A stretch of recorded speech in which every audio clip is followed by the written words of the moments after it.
영상 시작하기 전에 질문 하나 드릴게요.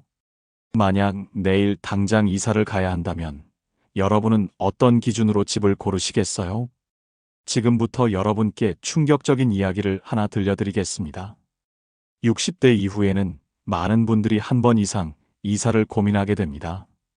그중 90% 이상이 이런 줄 알았으면 진작 준비할 것을 하며 후회한다는 사실 알고 계셨나요? 여러분에게 집이란 어떤 의미인가요? 온전히 내 소유인 내 집을 마련하는 것과 단란한 가정을 꾸리는 것은 우리 모두가 소망하는 꿈일 겁니다. 특히 우리 한국인들에게 집은 아주 특별한 존재입니다. 내 집을 샀다는 것은 성공과 안정을 의미하는 것이고 재산을 차곡차곡 불려나갈 수 있는 기회를 갖게 되었다는 것입니다. 또 나이 들어서는 노후 대비의 상징이기도 합니다. 하지만 현실은 어떨까요? 난 그냥 지금 사는 집에서 끝까지 살래. 그 마음 이해합니다. 그런데요. 세상 일은 그렇게 흘러가지 않습니다. 갑작스러운 은퇴나 경제적인 이유, 몸이 말을 안 듣거나 배우자와 이별하거나 아이들과 얽히거나 어느 날 갑자기 준비도 안 됐는데 이사를 맞닥뜨리는 순간이 찾아옵니다. 그때 알게 되죠. 내가 선택한 이사가 아니라 떠밀린 이사였구나. 그리고 후회합니다. 그땐 왜 몰랐을까? 왜 미리 안 해놨을까? 노후의 집으로 옮기면서 인생 후반전을 시작했다가 잘못된 선택 때문에 진퇴양난에 빠진 경우가 너무 많습니다. 청춘을 바쳐가며 열심히 평생을 일해서 가진 거라고는 이제 집 한 채뿐인데 그 집값마저 떨어지면 노후 준비가 기반부터 흔들리게 됩니다. 그런 일이 생기기 전에 오늘 영상에서 은퇴 이후 절대 실패하지 않는 노후의 집 선택의 핵심 7가지를 알려드립니다. 단순히 전원주택이 좋다. 아파트가 편하다. 이런 얘기 아닙니다. 이건 앞으로의 10년, 20년을 불안해서 살 것인지 평온하게 살 것인지를 결정하는 생과 사의 기준입니다.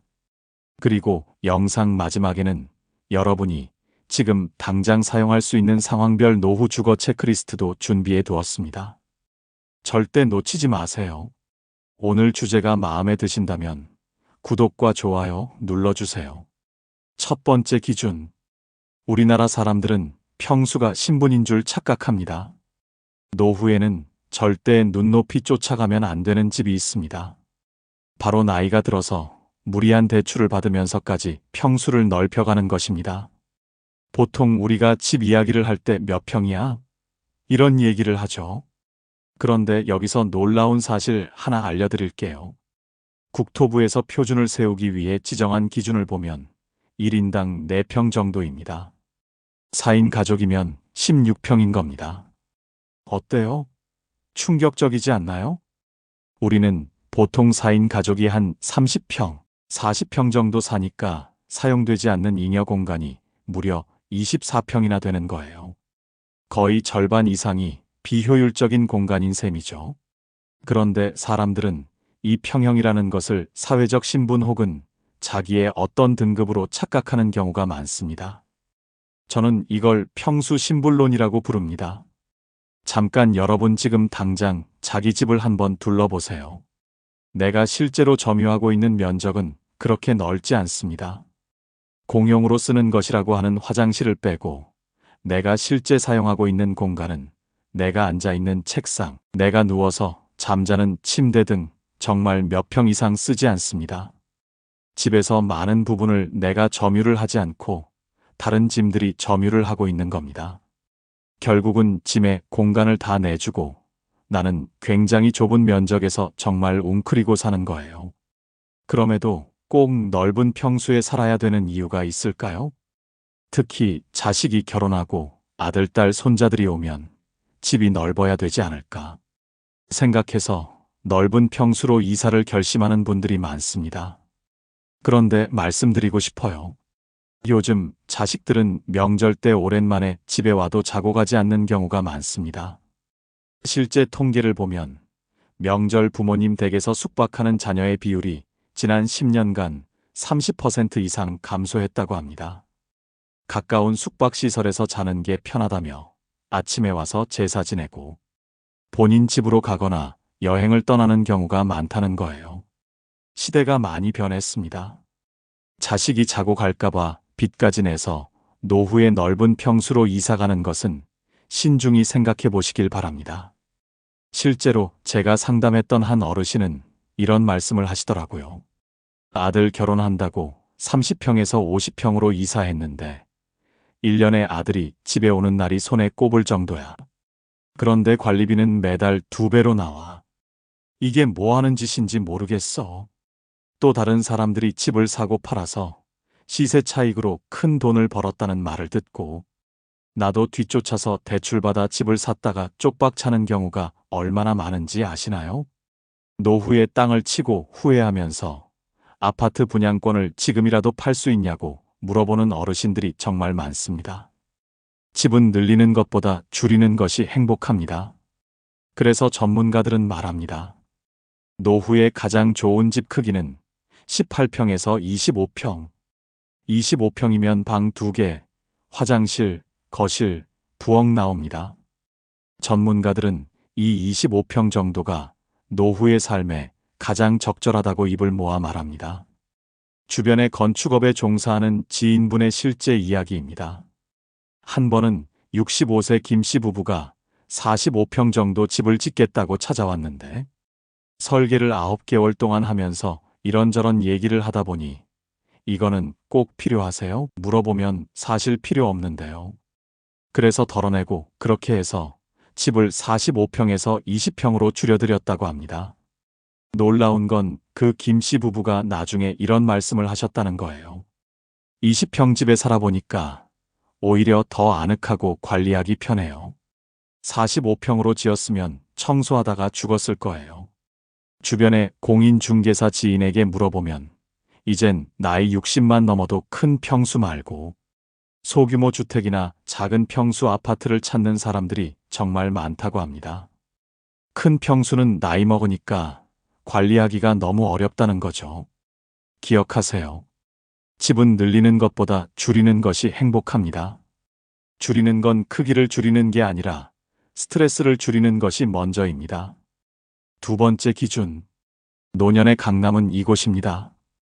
자, 이제 두 번째 기준을 말씀드릴게요. 이건 정말 중요한 얘기니까 집중해서 들어보세요. 가능하다면 그냥 살던 집에서 돌아가시고 그리고 살던 집에서 지속적으로 사시면 그게 제일 좋습니다. 나의 익숙한 환경, 또 내가 알고 있는 가까운 사람들, 내게 가장 편안한 지리적인 특성. 이런 많은 것들이 나한테는 안정감도 주고 앞으로 예측을 가능하게 하거든요. 그런데 살다 보면 변수가 생겨요. 때로는 안타깝게 이혼을 하기도 하고요. 때로는 아이들이 독립을 다 해가면서 텅 빈 집이 나 혼자 있기 너무 어렵고 두 부부가 살기엔 유지비도 너무 많이 들고 또 이렇게 살다 보니까 이 집이 나이 들어 살기에 조금 불편할 수도 있거든요. 그러면 이사할 때 뭘 기준으로 해야 될 것인가? 그래도 한 번쯤 꼭 이사를 가야 되고 그래도 가장 적정한 곳이 어딘지 잘 모르겠다. 이렇게 생각하시는 분들께 저는 두 군데를 권해드립니다.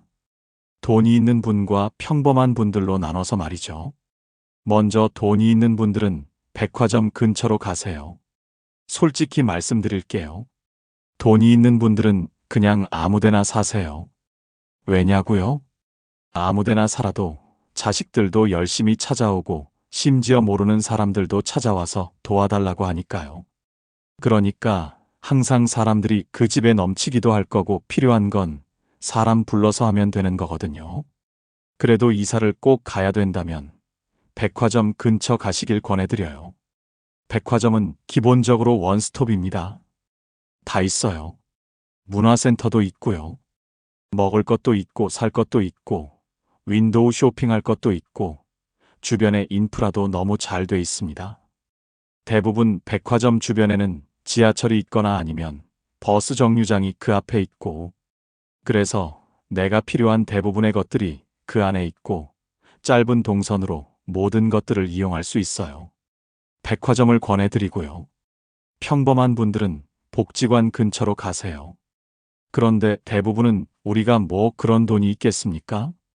평범한데 그럼에도 불구하고 이사를 한번 해야 되겠다 할 때에는 복지관 근처를 강력 추천드립니다. 저는 개인적으로 복지관을 굉장히 좋아하는데요. 여기서 깜짝 정보 하나 드릴게요. 우리나라의 집은 학군에 따라서 집값이 결정되는데 반해 초고령 사회인 일본은 복지관 근처 집값이 굉장히 비싸다고 합니다. 복지관 근처에서 많은 노인들이 좋은 서비스를 받기 때문에 복지관 근처에 좋은 집이 많고 집값도 비싸다는 거예요. 한국도 이제 곧 그렇게 됩니다. 제가 단언하건대 복지관은 노년의 강남입니다. 복지관이라 하는 것은 기본적으로 나라에서 운영하거나 나라의 보조를 받아서 운영을 하는 곳인데 제일 먼저는 교육 인프라가 너무 잘 돼 있습니다. 그 교육 프로그램들 중에는 적게는 50개, 많게는 150개까지 있는 기관들이 있어요. 우리가 흔히 생각하는 꽃꽂이 같은 그런 취미 생활만 있는 그런 것이 아니고요. AI 관련된 거, 스마트폰과 관련된 것뿐만 아니라 스포츠 댄스와 같은 활동도 들어가 있고요. 새롭게 내가 연기를 하거나 연극을 해보겠다. 이런 관련된 프로그램들도 다 들어가 있습니다. 더 놀라운 건 물리치료실이 있는 곳도 있고요. 머리도 2,000원에서 5,000원 사이면 다 깎을 수 있습니다. 다 전문가들이 와서 깎아주고요. 거기다 내가 혼자 있다 그러면 복지관에서 일일이 다 생사를 살피고 어려운 시점에는 병원에도 함께 가기도 하고 말동무도 함께 보내주기도 해요. 교육도 있고 돌봄도 있고 영양사가 있는 점심 식사를 굉장히 싼 가격에 먹을 수도 있는 거라 얼마나 좋습니까? 이런 극강 인프라를 가지고 있는 곳은 저는 거의 없다고 생각해요. 그러니 할 수 있으면 복지관 근처로 가세요. 당연히 복지관에서 셔틀도 운영합니다. 그러니까 내가 복지관 바로 옆에서 살지 않더라도 1km 이내에 살고 있다면 1km 정도 걸어서 오거나 왔다 갔다 하는 것마저도 저는 운동이 된다고 생각해요. 기억하세요. 복지관은 노년의 강남입니다. 세 번째 기준, 집 주변에 꼭 있어야 하는 것. 이사를 할 때 집 주변의 노후에 꼭 있어야 하는 것들이 있어요. 세 가지만 기억하시면 됩니다. 첫 번째, 꼭 있어야 하는 건 사람입니다. 사람은 굉장히 중요해요. 나 혼자 살 수 있을 것 같지만 주변에 이웃이 있다라는 건 서로 심리적인 의지도 하고 실질적인 의지도 하는 거거든요. 물론 좋은 사람이어야 되겠죠. 나쁜 이웃은 범죄자보다 더 무섭습니다. 대신 괜찮은 사람이면 별 문제 없는 사람이라면 어느 정도 예의 지켜가면서 다소간의 불편은 조금 감내하더라도 그래도 주변에 꼭 사람이 있어야 된다고 생각해요. 두 번째로는 운동시설이 있어야 된다고 생각해요. 근처에 산이 있으면 너무 좋겠죠. 오르락 내리락 할 수 있으면 좋겠지만 요새는 각 지자체마다 길거리나 아니면 공원 같은데 무료로 운동시설 많이 해놨잖아요. 그런 운동시설을 이용할 수 있으면 너무너무 좋죠. 노년기에는 늘어난 시간적 여유를 이용하여 산책이나 가볍게 운동을 할 수 있는 공원 또는 산책로가 주변에 있는 주거 환경이 정말 중요해요. 동네 주변의 산책은 신선한 공기와 자연의 아름다움을 느낄 수 있어 심혈관, 건강 증진뿐만 아니라 노인 우울증 예방에도 아주 좋습니다. 좁고 차 많은 인도, 시멘트 덩어리 아파트 단지, 커다란 도로만 있는 동네. 이런 데서 걷는 건 건강이 아니라 스트레스입니다.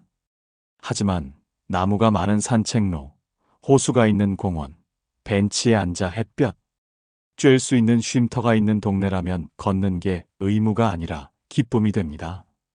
걸을 수 있다는 건 곧 내가 아직 세상과 연결되어 있다는 뜻입니다.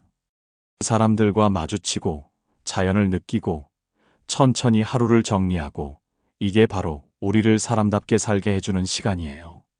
세 번째, 가까운 지역에 반드시 1차 의료기관. 그러니까 적어도 의원은 있어야 됩니다. 특히 가정의학과는 가까이 있어야 돼요. 가정의학과는 내과, 외과 이런 모든 측면에 대해서 기본적인 검진을 해주는 곳인데 우리나라가 주치의라는 개념이 사실 없잖아요. 원래 가정의학과가 주치의 개념에서 나온 거거든요. 그럼 거기에 가면 최소한 감기뿐만 아니라 이비인후과 등 모든 기본적인 검사는 해주고 필요하다면 진료 의뢰도 써주기 때문에 2차, 3차 진료 기관으로 이동할 수 있도록 도와주는 우리 집 주치의라고 생각하시면 돼요. 여기서 중요한 숫자 하나 기억하세요. 병원은 30분 이내에 있어야 합니다. 왜 30분일까요? 정말 위급한 상황을 제외하고는 30분 이내에 병원에 갈 수 있으면 우리가 기초의료 서비스에 접근하기 위한 최적의 시간이거든요. 중년을 넘어가면서 건강에 대한 이슈가 굉장히 커지게 됩니다. 아무리 몸 관리를 잘한다고 해도 70이 넘어가면 병원을 밥 먹듯이 가게 돼요. 정리하면 사람, 운동시설, 30분 이내 병원 이 세 가지만 기억하세요. 네 번째 기준, 나이 들면 실버타운을 꼭 가야 할까? 실제로 실버타운은 굉장히 잘 갖춰져 있습니다. 입구엔 경비안엔 간호사 아침, 저녁 챙겨주는 직원까지. 하지만요, 그 모든 편안함이 당신의 마음까지 채워주진 못합니다. 왜냐고요? 거긴 젊은이도 아이도 다양성도 없는 단일 세대 공간이기 때문입니다. 매일 같은 사람과 같은 식사를 하고 대화 주제는 혈압, 병원, 약 이야기. 그렇게 3개월이 지나면 스스로에게 묻게 됩니다. 나 지금 사는 건가? 아니면 그냥 버티고 있는 건가? 실제로 실버타운을 나오는 사람들이 한 말입니다. 시설은 호텔인데 마음은 감옥 같았어요. 하루하루가 정해진 대로 돌아가니 사람이 메말라요. 그래서 실버타운에 입주했다가 수천만 원의 입주비를 포기하고 나오는 사람들이 한둘이 아닙니다. 정말 중요한 건 내 삶을 살아내는 공간인가입니다. 누군가 챙겨주는 집이 아니라 내가 주체로 살아가는 집. 그게 없다면 아무리 편해도 그 집은 살기 좋은 곳이 아니라 살기 편한 감옥일 수 있습니다. 최근에 노인주택이라는 게 있어서 노년기를 살고 있는 분들이 살기에 힘들지 않도록 이를테면 여러 장벽이든 또 휠체어가 들어갈 수 있는 공간. 길을 가다가 넘어지지 않도록 문턱이 높은 곳 이런 요소들을 제거한 집들이 또 많이 있거든요. 실버타운을 가든 아니면 노인주택을 가든 내가 그쪽이 마음에 들고 이런 시설이 좋고 이런 환경이 괜찮다 그러면 가시는 거고 나는 그냥 노인들하고만 있는 건 좀 별로야. 그러면 내 집에 그냥 살거나 아니면 주상복합이나 이런 곳은 여러 인프라들이 많이 있으면서 동시에 젊은 사람도 살고 나이 든 사람도 살고 이렇게 같이 살아가는 거니까 그냥 선택하시면 되는 거죠. 다만 기억하실 건 우리가 아파트나 주상복합이 도시에 있는 집합 건물 같은 경우에는 이웃과의 관계를 기대하시는 건 조금 어렵습니다. 이웃이 이웃끼리 인사도 잘하지 않고요. 또 이웃이 있더라도 사실 그 이웃이 누군가 문을 누르면 침범이라고 생각하기 쉽기 때문에 함께 살지만 고독하게 사는 게 아파트나 주상복합의 특징입니다. 다만 이 주상복합 같은 경우에는 그 안쪽에 대부분의 것들이 다 있으니까 마트가 있는 경우도 있고 카페가 있는 경우도 있고 병원이 있는 경우도 있고 운동시설이 있는 경우도 있고 약국이 있는 경우들도 많이 있기 때문에 노년기에 사람들을 좀 많이 만나면서 또 많이 보면서 이런저런 인프라를 활용하고 싶다. 그러면 저는 아파트보다는 주상복합을 권해드립니다.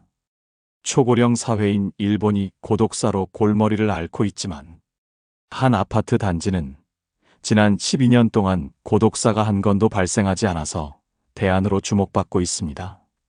4천여 명이 거주하고 있는 이 아파트 단지에는 꽃꽂이, 서예 등 주민 스스로 만든 소모임이 180여 개에 이릅니다. 그래서 이 아파트 단지에는 1년 내내 각종 행사가 끊이질 않습니다.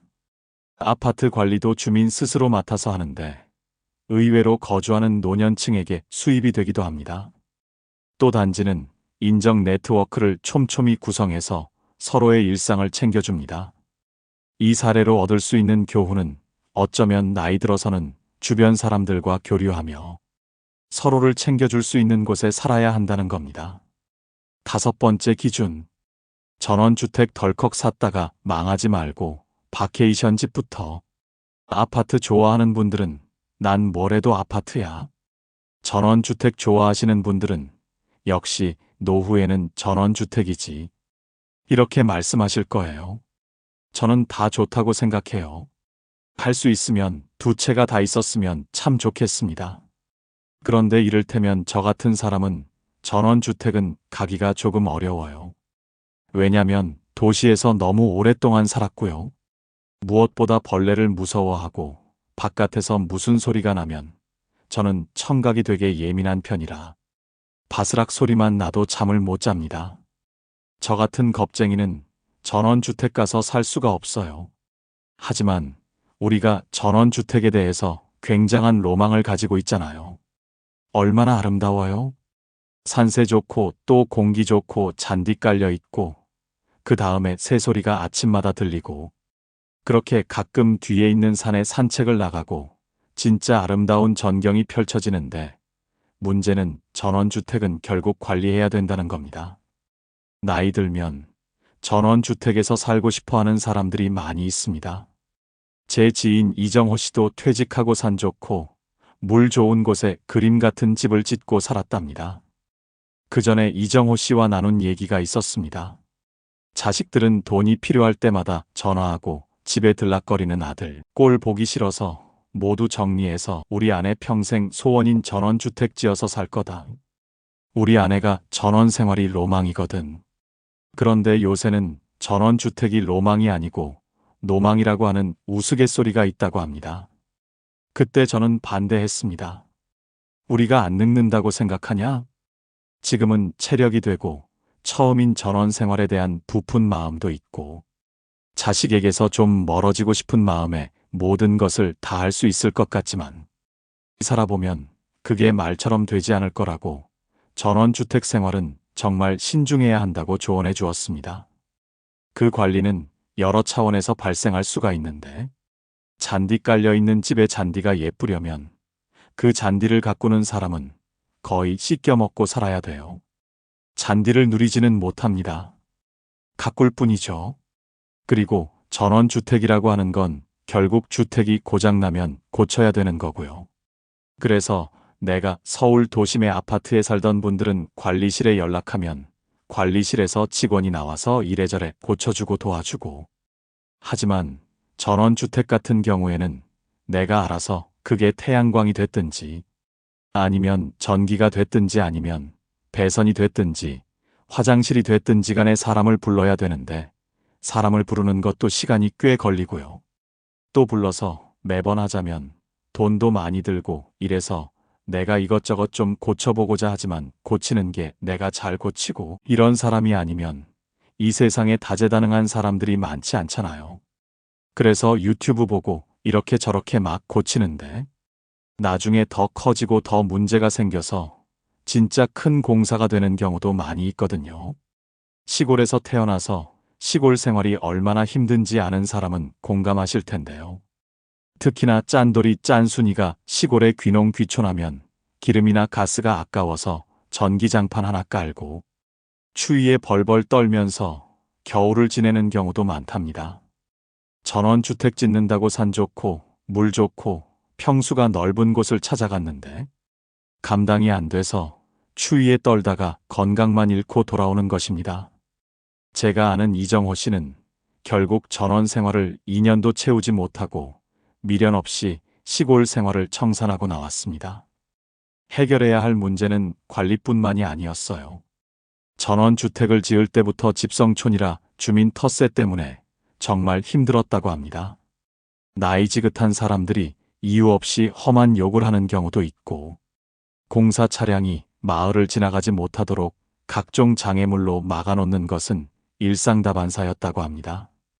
이장, 반장, 부녀회장 등 조그마한 마을의 직책이 얼마나 많은지 마을 발전, 기금 수백만 원부터 마을 행사 때마다 찬조금을 지속적으로 요구해서 미칠 노릇이었다고 합니다. 더 이상 이런 상식 밖의 마을에서 살다가는 정말 미쳐버리겠다고 생각을 하고 집과 땅을 처분하려고 해도 교묘하게 방해를 해서 거래가 잘 이루어지지 않았다고 합니다. 공기 좋다고 들어가서 시작한 전원 생활이 이정호 씨에게 우울증이란 병을 가져다 주었고 난 자연에서 살고 싶다. 지금부터 자연인이다. 이정호 씨는 이렇게 외치면서 시골로 들어갔는데 나올 때는 다시 매연에 찌들어 살아도 도시에서 문화생활 즐기며 사는 게 너무 좋다. 이렇게 소리치며 다시 돌아왔습니다. 그러면서 내가 살았던 그 동네 시골 사람들은 너무 무섭더라. 꿈을 안고 시골에 귀농이나 전원 생활을 하려고 하는 사람들 절대 먼저 땅부터 사지 말라고 할 거야. 이렇게 이야기하더군요. 바케이션 집을 통한 전원 생활 준비. 그냥 무작정 좋다 생각해서 그 지역에 가서 땅 사고 집 사고 하지 마시고 가셔서 이곳저곳 보셔서 이 동네가 내가 살기 괜찮겠다 싶은 곳에 월세나 연세를 좀 내시고 사계절이 2번은 지나가 봐야 됩니다. 최소 1년 정도 월세 살아보면서 동네 분위기를 딱 보고 결정해야 합니다. 주말마다 지내보시고 또 휴가 때마다 가서 지내보시면서 각 계절마다 어떤 장점이 있고 단점이 있는지, 또 필요한 것들은 어떻게 조달을 하는지, 그리고 내가 이 동네 사람들하고 잘 어울릴 수 있는지, 여기서 가장 어렵고 힘든 점은 어떤 것인지, 이게 또 해결 가능한 것인지, 이런 것들을 적어도 2년 정도는 경험을 해보시고, 그 다음에 전원주택으로의 실질적인 이사를 하셔서 거기에 살아가신다면 정말 내가 꿈꾸던 전원주택의 로망을 이루실 거라고 봅니다. 전원주택은 아파트처럼 사고 파는 거래가 빈번하게 일어나지 않기 때문에 큰 돈을 들여서 집을 지을 필요도 없습니다. 나이 들어서도 집에다가 돈을 쏟아부으며 살면 비참한 노후를 보낼 수 있습니다. 더불어 아침에 일어나면 매일같이 풀 뽑고 안 움직이면 살 수 없는 게 시골 생활인데 여기저기 삭신이 쑤시고 게으른 사람은 전원 생활에 대해 정말 신중히 생각하셔야 합니다. 6번째 기준 노후의 고층 아파트를 피해야 하는 이유. 이건 좀 놀라우실 수도 있어요. 고층 아파트가 사실 땅에서 높이 떨어져 있다 보니까 편리한 점도 있고 뷰가 잘 확보가 돼서 좋은 점도 있긴 있어요. 하지만 치명적인 약점이 하나 있습니다. 엘리베이터가 고장나면 그때부터는 이거는 감옥입니다. 완벽한 감옥이에요. 그래서 우리가 다리가 아파서 지금도 계단 몇 개 내려가는 것도 어려운데 엘리베이터 문제가 생기면 정말 큰 어려움에 봉착하게 돼요. 또 고층 아파트에 사시는 분들 중에 이명을 호소하시는 분들이 좀 있어서 이런 부분들은 알아보고 가셔야 될 것 같아요. 또 고층 자체가 주는 두려움을 경험하시는 분들도 계세요. 솔직히 말씀드리면 저 같은 사람은 너무 고층은 좀 무서워해요. 위에서 아득한 느낌이 있는 분들은 사실 밖을 만끽할 가능성이 별로 없는 거예요. 조금 지나면 익숙해지겠지만 그게 익숙해지지 않는 경우들도 꽤 있어요. 그리고 저는 지진이나 재난에 대한 두려움이 좀 있어요. 그래서 지금도 중간층에 살고 있는데 이유는 간단해요. 불이 나도 뛰어내릴 수 있도록, 지진이 나도 무너지지 않을 수 있도록 제가 가지고 있는 공포가 제 집을 선택하게 한 거예요. 그래서 사람마다 내가 두려워하는 게 있고 선망하는 게 있기 때문에 그게 고층에 대해 선망이 있다면 전 괜찮다고 생각을 합니다.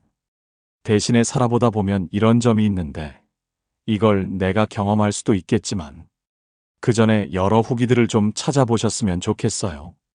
실버 카페들이 많이 있는데 그 중에 고층에 사는 분들이 좋은 점이 뭔지 또 어려운 점은 뭔지 그 중에서도 가장 힘든 점이 어떤 것인지 쭉 들어보신다면 이게 나에게 맞는지 아닌지를 직접 경험하지 않더라도 간접적인 정보를 통해서 미리 경험을 할 수 있지 않을까 싶습니다. 7번째 기준. 노후에 이런 집은 반드시 피해야 한다. 많은 분들이 풍수를 말씀하시더라고요. 동쪽으로 뭘 해라, 서쪽으로 뭐 해라. 침대는 이런 얘기 하시는데 저는 피해야 될 거는 비위생적인 환경을 좀 피하고 범죄 우려가 큰 그런 집은 좀 피해야 된다라고 생각이 들고요. 그 다음 여러분 나이가 들면 눈은 잘 안 보이는데 귀는 예민해져요. 그래서 층간 소음이 너무 심한 곳은 조금 피하시는 게 좋을 것 같습니다. 우리가 나이가 들면 왜 예민해지냐면 혼자 살거나 둘이 사는데 주변에 시끄럽게 하는 사람이 없어서 작은 소음에도 민감성이 증가하게 되는 거예요.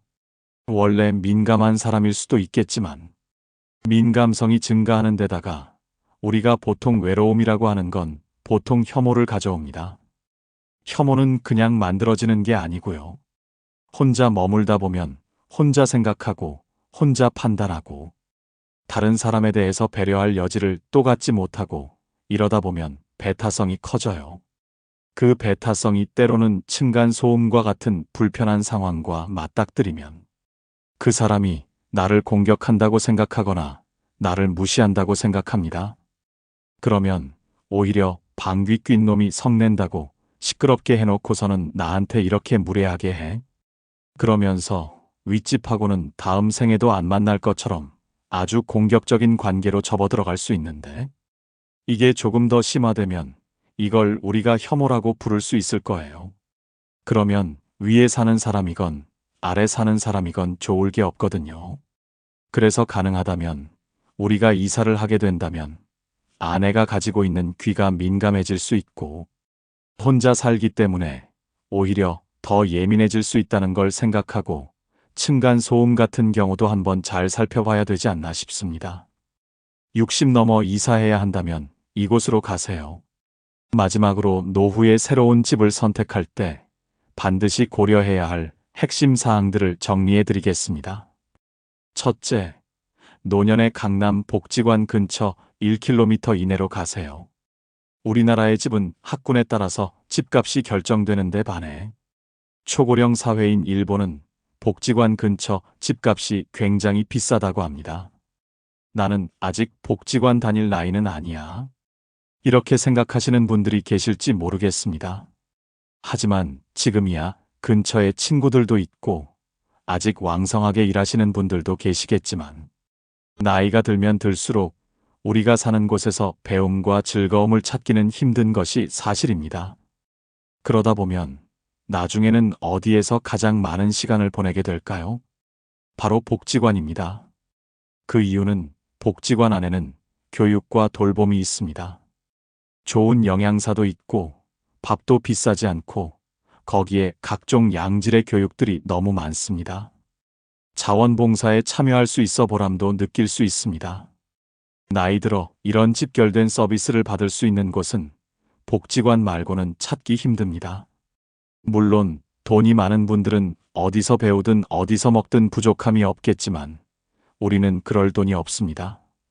특히 요즘같이 물가가 높을 때는 문 밖을 나가기가 무서울 정도입니다. 무엇을 배워보고 싶어도 돈 걱정부터 앞서게 되는데 이럴 때 복지관이 좋은 대안이 될 수 있습니다. 그래서 노후에는 내가 즐길 수 있고 친구도 만날 수 있는 복지관 근처에 사는 것이 좋습니다. 둘째, 자녀와 살아야 한다면 함께보다는 근처를 선택하세요. 우리는 자녀와 살고 싶지 않지만 어쩔 수 없이 함께 살아야 하는 상황이 올 수도 있습니다. 많은 분들이 사별을 경험할 때 이사를 생각하게 된다고 합니다. 사별을 경험하게 되면 내가 몇십 년을 살던 내 집이 갑자기 공허하고 무섭기 시작합니다. 또 한 가지는 집이 관리하기에 너무 크고 어렵습니다. 그래서 그때 집을 줄여가거나 아니면 자녀들이 가까이 있는 쪽으로 옮겨가시는 분들이 많이 계십니다. 이때 우리가 반드시 생각해야 할 것이 있습니다. 부모와 자녀가 함께 살면 주거비와 식비의 부담이 줄어들고 외로움은 어느 정도 해소될 수 있으나 사위나 며느리와의 관계에서 오는 새로운 인간관계에 스트레스가 생길 수 있다는 것입니다. 따라서 자녀와 함께 살아야 한다면 함께 살기보다는 근처에서 사는 것이 가장 이상적입니다. 손주가 어렸을 때는 손주를 돌보는데 손을 보태거나 성장을 지켜보며 삶의 활력을 얻는 것도 좋습니다. 이렇게 자녀와는 적절한 거리를 유지하는 방법이 노후 생활에서 스트레스를 최대한 줄이면서 현명하게 지내는 방법입니다. 셋째, 노후의 큰 집은 감옥만 될 뿐입니다. 우리가 집을 소유하고 있으면 재산세, 관리비 같은 여러 가지 유지 비용이 발생하게 됩니다. 그리고 현재 사는 집이 너무 오래되었거나 나에게 너무 크고 관리하기 어렵다면 노후용 집으로 이사하는 것을 권하고 싶습니다. 노후가 되면 다리에 힘이 줄어들기 때문에 너무 크고 넓은 집은 감옥만 될 뿐입니다. 자녀들이 모두 독립해 나갈 시기가 되면 부모들은 집을 줄여나가야 할 준비를 해야 합니다. 이제 부부 2명만 덩그러니 남았으니 쓸데없이 큰 집에 살 필요가 없어졌기 때문입니다. 젊고 아이들과 있을 때는 크고 넓은 집이 좋지만 혼자 혹은 둘일 때는 청소도 힘들 뿐 아니라 잡동사니가 쌓이기 때문에 작은 집이 좋습니다. 특히 노년이 되면 사는 집을 줄여서라도 현금성 자산을 늘려야 하는데 큰 평수에 살면 노후 자금으로 챙겨둔 여유돈마저도 집에 더 투자하게 될 확률이 높으니 경제적으로 여유가 없어지기 때문입니다. 또한 평수 넓은 아파트는 향후에 팔지 못할 수도 있습니다. 넷째, 상황별 맞춤 선택법. 경제적으로 여유가 없다면 복지관 근처 아파트가 무조건 1순위입니다. 연금이 많지 않다. 소득이 거의 없다.